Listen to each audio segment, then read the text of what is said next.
नमस्कार, आप देख रहे हैं जय जवान जय किसान न्यूज 24। आइए नजर डालते हैं आज की खास खबर पर। जय जवान जय किसान न्यूज 24 की टीम पहुंची जिला कन्नौज के तिरवागंज के गांव बेसिया में। जाना लोगों का हाल, क्या है जनता का मूड। वर्तमान सरकार से दिखी जनता नाराज।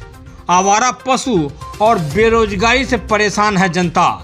लोगों ने बताया कि गैस सिलेंडर और पेट्रोल के दाम आसमान छू रहे हैं। उन्होंने बताया कि सरकार में सबसे ज्यादा युवा परेशान है। पिछली सपा सरकार से बहुत ही प्रभावित दिखे किसान लोग। वहां के लोगों ने बताया कि 2022 में बनेगी अखिलेश जी की सरकार। देखिए कन्नौज से ललित कुमार और कैलाश बाबू की ये खास ग्राउंड रिपोर्ट। नमस्कार, जय जवान जय किसान न्यूज़ 24 में आपका स्वागत है। मैं ललित कुमार आज एक ग्राम पंचायत में आया हूं। आइए इस ग्राम पंचायत का नाम पूछते हैं। ग्राम पंचायत बैसुइया। क्या नाम है ग्राम पंचायत का? बैसुइया। बैसुइया। ग्राम पंचायत बैसुइया में आया हूं। आइए जानते हैं कि 2022 में इन लोगों के क्या मत हैं, किसको मुख्यमंत्री बनाना चाहते हैं। क्या नाम है आपका सर? ऋतिक। ऋतिक। ऋतिक, 2022 में किसको आप मुख्यमंत्री बनाना चाहते हैं? अखिलेश यादव जी को।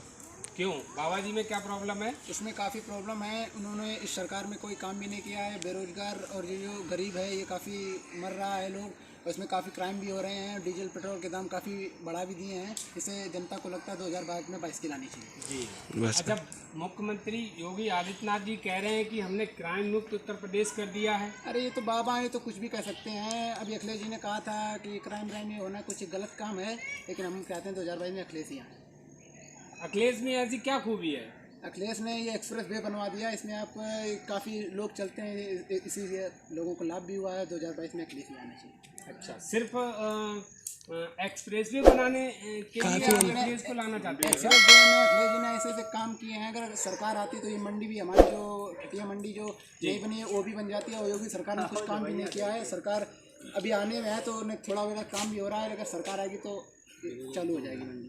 आपका कहने का मतलब है कि जब से मुख्यमंत्री योगी आदित्यनाथ जी आए हैं तब से आपकी गल्ला मंडी का काम बंद हो गया है? हाँ, क्योंकि कोई चालू भी नहीं हुआ है। नहीं चालू किया है। नमस्कार, क्या नाम है आपका? जितेंद्र कुमार। जितेंद्र कुमार जी। हम चेहरा नहीं उतार रहे ना अपना अभी। अच्छा जी। नमस्कार जी। नमस्कार जी। क्या नाम है आपका? मेरा जीतू नाम है। जीतू नाम है जी। अच्छा जीतू जी, ये बताइए 2022 के चुनाव के लिए आप क्या कहना चाहते हैं, कौन बनेगा मुख्यमंत्री? हमारा तो मानना ये है कि 2022 में अखिलेश यादव जी ही मुख्यमंत्री बनेंगे। जी जी, क्योंकि जो कार्यकाल अभी चल रहा है बीजेपी का, जो 5 साल निकल गए हैं उसमें कुछ भी ऐसा नहीं दिखा है किसी को भी। एक आम आदमी की अगर हम बात करें कि कोई एक आम आदमी को ऐसा कोई भी पर्सन हो जो बता दे कि बेनिफिट कहीं से मिला है नुकसान के अलावा। सबसे पहली बात अगर हम बात करें किसानों की जी, तो किसानों का चारों तरफ से नुकसान ही हो रहा है जी। या जैसे अभी अकस्मात जो आपदाएं हुई हैं, जैसे बारिश हो गई या ओले पड़ गए, तो उसमें भी कोई मुआवजा ऐसा नहीं मिला जिससे किसानों को कुछ राहत मिलती। सिर्फ वो कागज़ों में तो आ रहा है लिखित में कि इतना मुआवजा हमने दे दिया है, लेकिन अगर हम ज़मीनी तौर पे देखें या पर्सनली किसानों से जैसे आप आए हैं मुलाकात करेंगे, आप इसी मौजे में आप पूछ लें कि कितने लोगों को पैसा मिला है। कागज़ों में तो उनका करोड़ों का हिसाब किताब चल रहा है कि हमारे देश में पिछले साल जो है आग लग गई थी और लेखपाल जो है तहसीलदार सबने सर्वे पे कर लिया। कानपुर नगर में पड़ता है बिल्लौर तहसील। और आज तक मैं लेखपाल से पूछता हूँ, जो आज तक उन्होंने कहा मैंने फीड कर दिया, पैसे आज तक नहीं आए इसमें। 1 साल पूर्व वही मई जो है आग लगी थी। गेहूँ की फसल में आग लगी थी। तो आपका क्या मानना है कि मतलब इसके पीछे क्या है? इसके किसका पीछे हाथ ये है क्या कि ये जो है दिखावटी वादे करते हैं, झूठ जो है और काम कुछ नहीं होता है। पिछले साल ओले पड़े थे तब भी सर्वे होके लेखपाल आज तब कर लिया, तो उसमें भी एक पैसा नहीं आया। और इसमें आग लग गई थी, इसमें भी एक चीज़ नहीं आई जो है। तो ये जो है दिखावटी इनके वादे हैं, काम कुछ है नहीं। सिर्फ ये वादे करते हैं, बाकी अभी तक कोई ऐसा काम किया नहीं है जिससे लोगों को लगे कि हमें कहीं पे भी राहत मिल रही है या कुछ भी ऐसा है। जैसे कि अखिलेश सरकार ने, अभी हम बात करते हैं एक्सप्रेस वे की, तो उससे उसके अलावा उन्होंने मेडिकल कॉलेज बनाया यहाँ कन्नौज में, जिसमें जितने भी गरीब लोग हैं वही उन्होंने 1 रुपये में उसकी सुविधा दी थी कि 1 रुपये का पर्चा बनता था और सभी गरीब लोग उसका फ़ायदा लेते थे। अब इसी सरकार ने वो 1 रुपये वाला पर्चा 100 रुपये का कर दिया। तो आप समझ सकते हो उस बात को कि ये बीजेपी सरकार जो है कितना लोगों को लाभ दे रही है, क्या नुकसान कर रही है। या उसके अलावा भी जैसे अब ये सरकारी जानवर जो घूम रहे हैं, जैसे जिनके लिए योगी जी कहते हैं कि हमने गौशाला बनवा दी है, तो अभी तक ऐसा कुछ भी नहीं है। कहीं पे भी हमारे आसपास कोई ऐसी गौशाला नहीं है जहाँ पे हम दिखाएं। अगर आप हमारे साथ चलें तो हम दिखा सकते हैं कि चारों तरफ हमारे गाँव के या आसपास की जो भी जनता है, सभी लोग इन जानवरों से परेशान है। गेहूँ की फसल तैयार है, अब वो खा रहे हैं। हम लोग कितना उनको भगा सकते हैं, कितना रखा सकते हैं, रात दिन तो नहीं रखा सकते ना। तो कई ऐसी सारी चीज़ें, जैसे ठटिया मंडी बन रही थी, अगर वो मंडी चालू हो जाती तो आसपास की जितनी भी जनता है सभी को उसका फ़ायदा मिलता। लेकिन बीजेपी सरकार आते ही जितना काम हुआ वो वहीं का वहीं रुक गया, उसके बाद उसमें कुछ भी काम नहीं हुआ। इन्होंने ऐसे बोला कि उसको हम चालू करेंगे, लेकिन चालू करने के बाद अभी जब टेंडर पड़ा और जब लोगों का टेंडर कंफर्म हुआ, तो जब वहाँ उन्होंने अपनी सिक्योरिटी की बात की कि हमारे लिए सुरक्षा क्या है, तो उसमें भी गवर्नमेंट पीछे हट गई, क्योंकि उनके पास कुछ ऐसा है ही नहीं।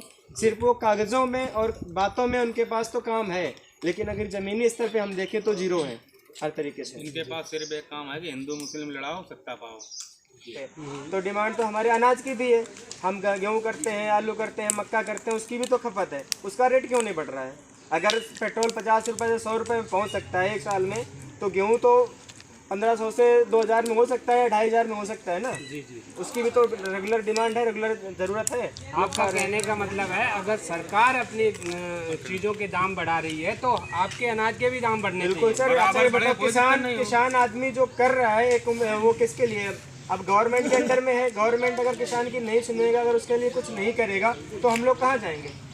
हम तो गवर्नमेंट के सहारे हैं ना, कि गवर्नमेंट हमें जो फ़ायदा देगा। अब जैसे MSP वाला फंडा था, उस पर इतने दिनों तक सब कुछ चला, उसके बाद में लास्ट में तुमने किसानों की ही बात मानी, तो आपको पहले मान लेना चाहिए था। इसका मतलब आप गलत थे जी। अगर अब आप कह रहे हो कि उन्होंने सही किया या किसानों को राहत दे दी, न्यूज़ पे ही हमने देखा कि PM जी ने किसानों को बहुत बड़ी राहत दी और बिल वापस ले लिया, तो इसका मतलब आप पहले गलत कर रहे थे उनके साथ, जो अगर आपने राहत दी है जी, तो आप गलत है ना। अच्छा, योगी सरकार कहती है कि आज ये माहौल है कि हमारी बहनें जो है रात के 12 बजे भी कहीं भी सुरक्षित जा सकती हैं, कोई भी उनको डर और भय नहीं रहा है हमारे राज्य में। क्या कहना है इस बात पर? ये आपको भी पता है और हम बताएं या ना बताएं, सभी को पता है कि हर जगह एक नया हादसा कहीं ना कहीं होता रहता है। हमारी माँ बहन बेटियाँ कितनी सुरक्षित हैं, कितनी नहीं है। कई सारे ऐसे कांड हुए, कई सारे ऐसे हादसे हुए। हाथरस का जो कांड हुआ था, वो बहन जो है उसको पुलिस ने जलाया दिन में, उसकी मिट्टी। ऐसा कहीं नहीं हुआ। जो कानून के रखवाले ही अगर हम लोगों को सरकार नहीं आई जो वो अपराधी के पक्ष में चली जाए सरकार, अपराधी के पक्ष में सरकार चली गई। उन्नाव में अपराधी के पक्ष में सरकार चली गई, ऐसा तो कभी नहीं हुआ, कोई भी सरकार में नहीं हुआ।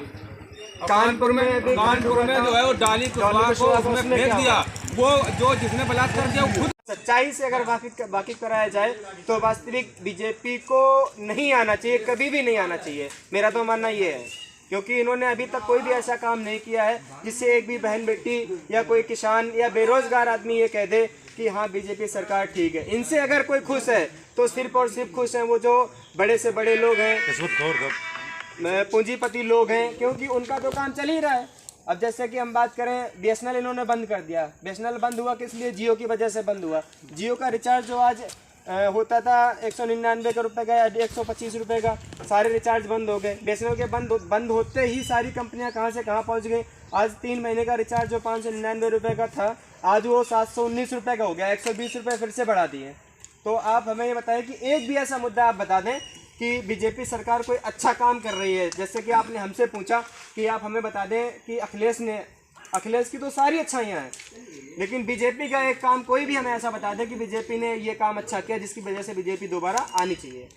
आपका कहने का मतलब है कि प्राइवेटेशन हो रहा है जिससे आपको नुकसान हो रहा है। नुकसान सभी को हो रहा है, हमें नहीं हो रहा है। प्राइवेट करना चाहिए। आप जैसे आप जो चीज़ अब रेलवे प्राइवेट आप कर रहे हैं, उससे अब आम आदमी को क्या फ़ायदा है? प्राइवेट करनी है, आप शिक्षा प्राइवेट करो।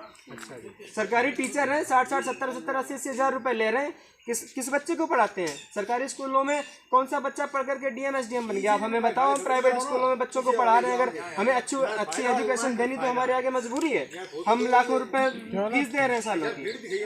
अच्छा, मुख्यमंत्री योगी आदित्यनाथ से आप किस चीज़ की उम्मीद करते थे?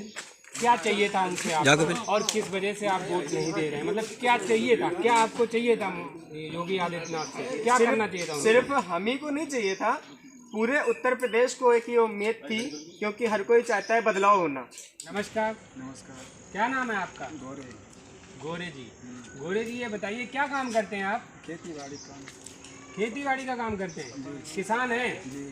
किसान हैं। अच्छा, ये बताइए 2022 में किसको वोट करेंगे? अखिलेश यादव जी को। अखिलेश यादव जी को? जी। क्यों, योगी को क्यों नहीं? योगी तो बर्बाद कर दो। क्यों, क्या हो गया बताओ? खाद याद तो सब मिट्टी मिलाए तो ये लाने लगे पागल हुई वो दिमाग। क्या खाद नहीं मिल रही है? खाद आज कबू नहीं मिली है। खाद मिली नहीं है? मिली नहीं खाद। अच्छा, तो लाइन में लगना पड़ता है खाद के लिए? लाइन में लगे। खाद का DAP खाद का सरकारी रेट जो है 1200 रुपये है। ये उत्तर प्रदेश में कोई भी किसान बताया आगे कि किसने 1200 रुपये, किसको मिली 1200 रुपये? सब ब्लैक में 1500 रुपये, 1550 रुपये, 1600 की मिली, और 266 रुपये की यूरिया है। कोई किसान हमें कल तक बताया आगे कि किसको 266 मिली है। 320, 350 रुपये की ब्लैक में सब आदमी ले रहा है। ब्लैक में मिल रही है? जी, ब्लैक में ले 320। सरकारी गोदामों पे नहीं? सरकारी गोदाम ऐसे कोई बताया के हम अगर झूठ बोल रहे हो तो हम वहाँ से हम भरा लें, हम भी भरा लें। जो है हमको कोई बताया कि जो मिल रही हो किसी भी गोदाम पर कहीं भी। अच्छा, सरकारी गोदाम पे आपका कहने का मतलब है नहीं सरकारी मिल पा गोदाम रही पे है? कहीं नहीं, वो जो बड़े बड़े जो है दलाल लोग सब लगे हैं, ब्लैक करके भी काम कर रहे हैं, और वही खाद हमको 320, 350 की मिल रही है। अच्छा, सरकारी रेट पे आप लोगों को खाद नहीं मिल पा रही? सरकारी रेट पर एक बोरी आज तक नहीं मिली है, और लाइन में लगे कम से कम 2 महीने हो गए। DAP से लगा के यूरिया तक, या फिर जिसको मिली हो वो हमसे मिले आके बताया आके कि हमको मिली है। अच्छा, ये बताइए और क्या समस्याएं हैं योगी से? और तो ये जो है गाँव बच्चे जो बछड़े हैं, इनसे जो समस्या है वो पोजीशन है कि आज जो है फसल गेहूं की जम रही है, और जमते पहले खत्म हो गई है। अब पानी लग रहा है तो पानी जो है जिसमें नहीं लगा वो तो बिल्कुल खत्म ही हो गई है। एक आध लोग पहले जो फसल गेहूं जमाई वो बिल्कुल खत्म, अब दोबारा लोग बो रहे हैं। और जो इतने खतरनाक जानवर जो है शराब मांगते हैं? गौशाला वाले शराब मांगते हैं? शराब मांगते हैं, पैसा भी मांगते शराब का क्या करते हैं? हैं पीने के लिए कि हम तब रखेंगे गायें। अच्छा, खुद पीने के लिए शराब आपसे मांगते हैं? हाँ मांगते हैं, और पैसे मांगते पैसे हैं? मांगते हैं, पैसे पैसा ना दो तो पुलिस को फोन कर देते, पुलिस को बुला देते हैं। पुलिस को बुला देते हैं? तो आप पुलिस से बोलते नहीं है कि ये हमसे पैसे बहुत मांग रहे हैं? बोलते हैं, पुलिस वालों को सुना, ये भाजपा के लोग हैं, पुलिस वाले भी सब अंधभक्त हैं, इसमें कोई सुनेगा भी नहीं। जल्द आदमी को मार देते हैं। अच्छा, ये देखो घूम रहा है इधर इस साइड। तो आज हमने इस ग्राम पंचायत में आकर 2022 के चुनाव का हाल लिया। सभी लोगों का कहना है कि योगी आदित्यनाथ से हम लोग बहुत परेशान हैं, और 2022 में 22 किल 2022 जिंदाबाद जिंदाबाद जिंदाबाद। संघर्ष के आदि हम हैं समाजवादी। पल पल की खबरों को देखने के लिए हमारा चैनल सब्सक्राइब करिए और बने रहिए हमारे साथ। पल पल की खबरों को देखने के लिए चैनल को लाइक, सब्सक्राइब और शेयर जरूर करें।